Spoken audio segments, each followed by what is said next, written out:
I heard the bells on Christmas Day, their old familiar carols play, and wild and sweet the words repeat of peace on earth, goodwill to men.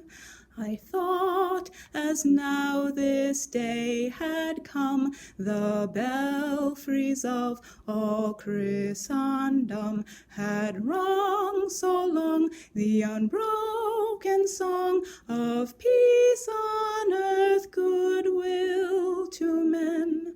And in despair I hung my head. There is no peace on earth, I said, for hate is strong and mocks the song of peace on earth, goodwill to men. Then pealed the bells more strong and deep, God is not dead, nor doth he sleep. The wrong shall fail, the right prevail, with peace on earth, goodwill to men. Merry Christmas, everyone. Hi, pen friends. This is Sarah. The song that I just sang you is called I Heard the Bells on Christmas Day. The music was written by Johnny Marks, and the words were by Henry Wadsworth Longfellow. I hope you enjoyed it. So today, I'm going to be showing you my 12 favorite fountain pen inks. The first one I have for you is my very favorite one, and it's Robert Oster Bronze.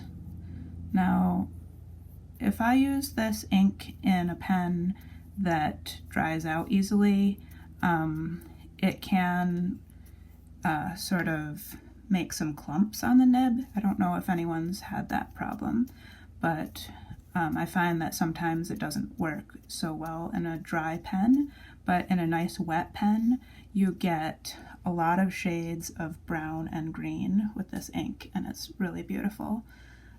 I love this ink in a broad-nibbed pen. Okay, next one is Sailor Ink Studio 280. And this one also, you can tell I have sort of a theme with the ones on the top row, and that is inks that are green with a brown like undertone, and also very nice shading inks. The next one is Papier, Plume, Moss. Papier Plume is a small company, but they make some really nice shading inks. They can be, I don't know, kind of on the watery side, but in the right pen, like when I find that a pen that lays down a lot of ink makes that ink look really nice. The next ink is Robert Oster Eucalyptus. This one doesn't really have that same kind, it's not really in the same color family. It's not like a brownish green, but it's a beautiful color, and it works really well in my favorite pen, which is an Omas Milord. That's the ink that I always put in that pen. Alright, so the next ink is Roran Klingner Solferino, and this is not a color that I use in large quantities. Like, I don't write a whole page with this ink because it's so bright, but for like a few notes, that is an amazing color. It's like a really amazing purple. It really makes me happy. Alright, and also I find that Solferino, when it gets dried out in the pen, it looks a lot different, so it's best when it's really fresh. The next one is Sailor Manyo Nadeshiko, And this one is like a light blue with a tinge of purple to it. And it's really interesting. You can see it's like a dual shader kind of. It's really interesting. I'm not usually a big fan of blue inks, but that one's really pretty. The next one is Pilot Iroshizuku Takisumi. And this is a black, but it is a really velvety, rich black. And when you rinse the ink out of your pen, it looks purple. So it's not just a pure black, it has depth to it. And I think that it makes it exciting. I like that in a wet flowing nib too.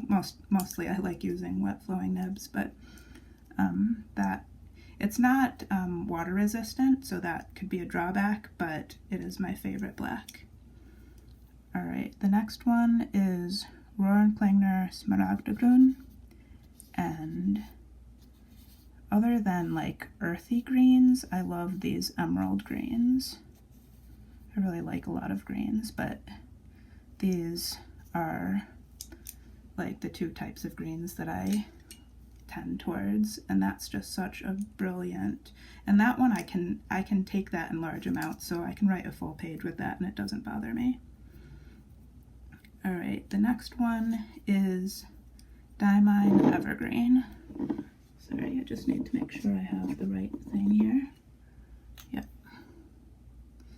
So this one is a very dark green, and I find that it works well in a lot of different pens.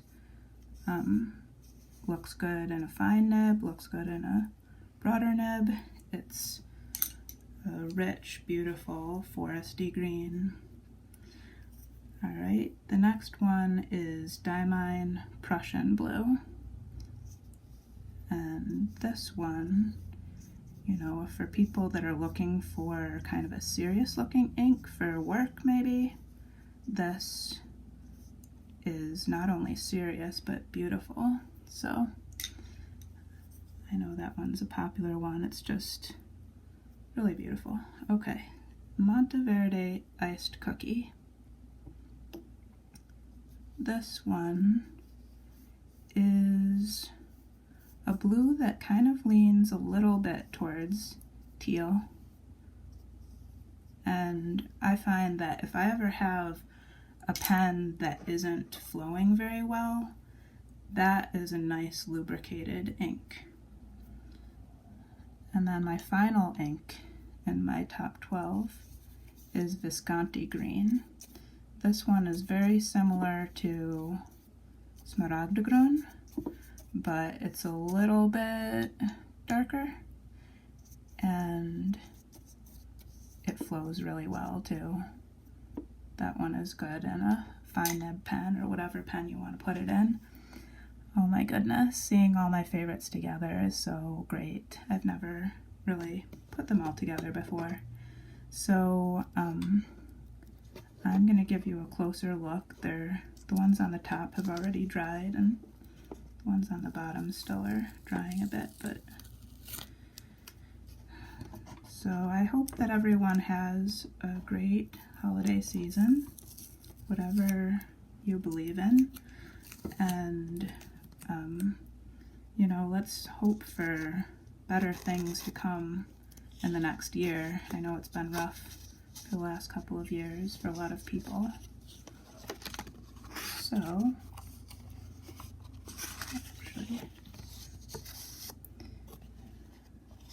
this bronze, I mean, it's got, you can see how interesting the shading and the different colors in bronze are. It's like, you know, where the ink has spread, it's got that edge, darker edge to it. It just got so many interesting colors in there. I don't know if you can see it well.